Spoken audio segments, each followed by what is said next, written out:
They say love is beautiful, but sometimes it comes like a storm. It doesn't ask for permission. It doesn't wait for the right time. It just enters your heart and changes everything. That is what happened to me. I never planned it. I never wanted it. But love found me in the most painful way. My name is Lena, and this is my story. I am 29 years old, and I live in a small town near Brighton. My life has always been quiet and simple. I rent a tiny flat. I take the same bus every morning, and I work in a local office as a secretary.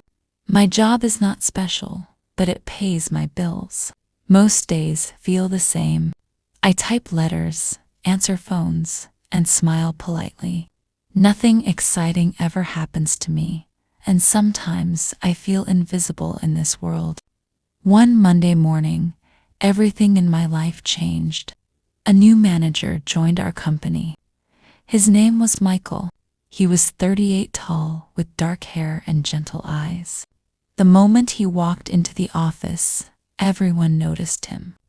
He carried himself with quiet confidence, but his smile was soft.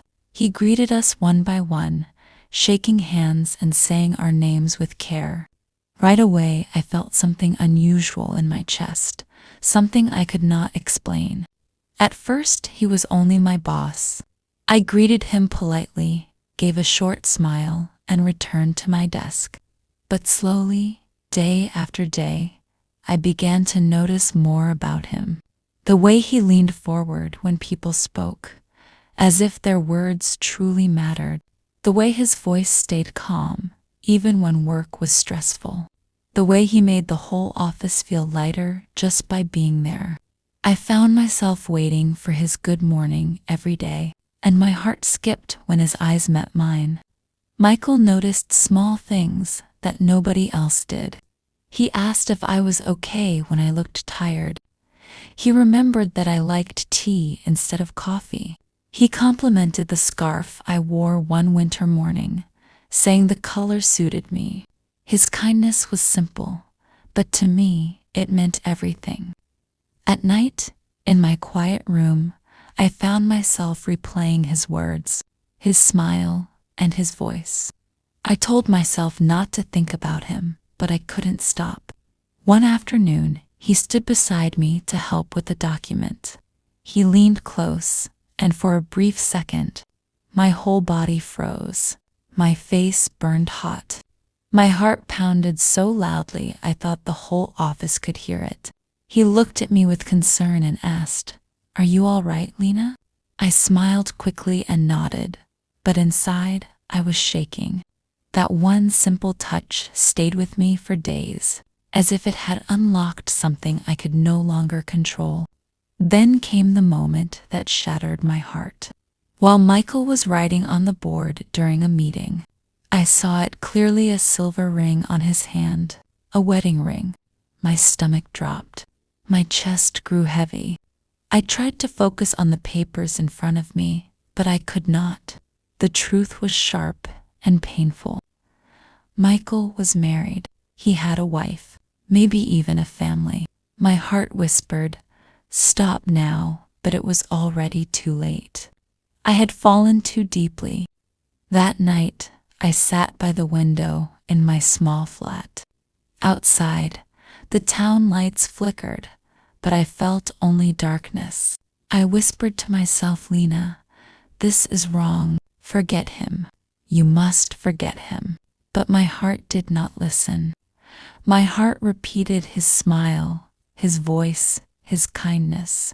My heart said, "You love him." I closed my eyes and pressed my hands against my chest, trying to quiet the storm inside, but nothing worked. The weekend came, and I decided to go to the park. I wanted fresh air. I wanted to clear my mind. I wanted to escape my thoughts for just a little while. The sun was shining softly. Children were running, and dogs barked happily. I sat on a wooden bench, watching people pass by. For the first time in weeks, I felt a little peace. I closed my eyes, letting the warm air touch my face, and I breathed slowly. Then suddenly, I heard a voice that made my heart jump and my body freeze. It was Michael. I opened my eyes and turned my head. There he was, standing just a few steps away. Michael was not alone. A woman walked beside him, smiling warmly. Two small children ran toward them, laughing.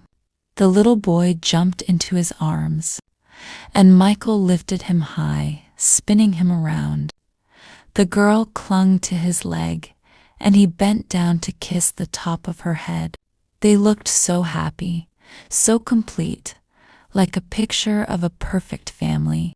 My heart sank deep into my chest. I wanted to move, but my body was frozen. I wanted to cry, but I held my tears inside. My hands shook in my lap as I looked away. I told myself, this is real. He belongs to them, not to you. He didn't see me on the bench, and I was glad. If he had seen me, I would not have known what to say. I stayed still, watching the trees, pretending to be calm, but inside I was breaking into pieces. When they walked away, I sat on the bench for a long time. The sound of their laughter still echoed in my ears. It was sweet, but it felt like a knife inside me. I asked myself, why did my heart choose him? Why not someone free? Why not someone who could love me back? But there were no answers, only pain and silence. I stood up slowly and walked home with heavy steps, feeling like the world was colder than before. That night, I lay in my bed, staring at the ceiling. My pillow grew wet with tears, but I didn't move. I thought of Michael's face when he looked at his children. I thought of the smile he gave his wife. He wasn't just my boss. He was a husband. He was a father. He was a man with a life that had no place for me. Still, my heart refused to let go. I whispered to myself again and again, forget him, Lena. Forget him. But the more I repeated it, the next morning I forced myself to get ready for work. My face looked pale in the mirror, but I painted on a smile. In the office, I tried to stay quiet. I buried myself in papers, avoiding his eyes.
After that night, everything changed quietly between us. We still worked together, but we kept a gentle distance. The conversations were shorter. The smiles were softer. We acted normal for everyone else, but inside, both of us were fighting a storm. At home, I sat in my room thinking of him, knowing I had to let go. I told myself every night, Lena, love is not always about holding someone. Sometimes real love is letting them stay where they belong. Slowly, I began to understand something powerful. I had spent so much time giving my heart away, but I had forgotten the most important person, myself. I needed to love myself first. I needed to believe I was strong, even without him. The pain was heavy, but it was also teaching me. Pain can break you, but it can also build you. I realized that my worth was not in his eyes, but in my own. I started to believe that one day, I would find love that was mine, love that was free. So, dear listener, if you have ever loved someone you could not have, know this: you are not alone. Many hearts have carried secret love and silent pain, but remember, your story does not end with heartbreak. Your story continues with strength, with healing, with love yourself enough to walk forward, even when it hurts. The right love will never need to be stolen. The right love will never ask you to hide.